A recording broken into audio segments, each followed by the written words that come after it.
Hi guys! Welcome back to my channel. So nakita nyo ba kahapon yung interview ni na Alexa at ni BGY Ocello para sa promo ng kanilang nalalapit na muling serye na Chambermaid Season 2. Diba?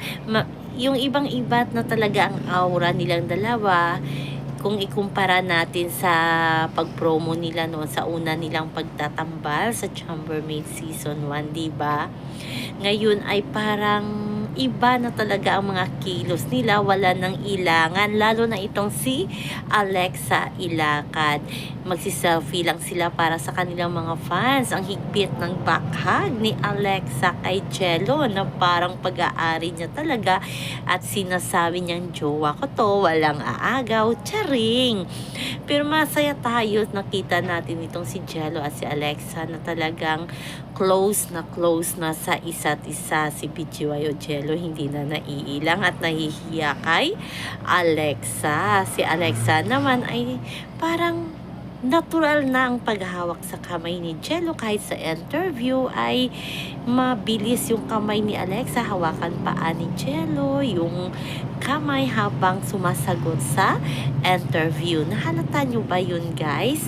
At ang sobrang sweet na ni Alexa, pang promo ba to? Talagang may pagkakaintindihan na ang dalawa. So kahit mga fans nila ay nakapuna na sa kakaiba ng kanilang mga kilos ngayon. So, na-in love na ba sila sa isa't isa? At masayang-masaya ang Jalexters.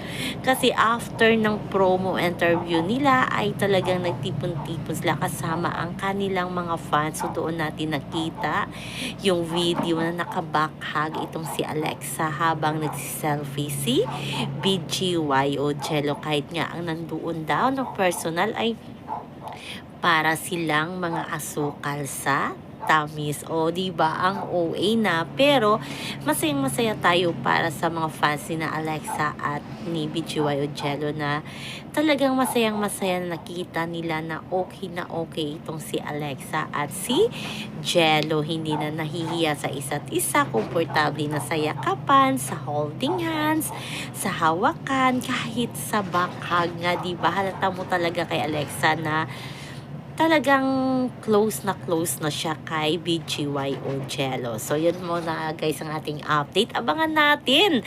Mas lalo na daw pinakilig ang Chambermaid Season 2 sa kaya kaabang-abang ito. So, bye-bye muna. Please like, share, and subscribe my channel para ma-update kayo sa mga bago kong upload. Always remember po, wag po tayo magpaka-stress. Love lang po tayo. Bye-bye!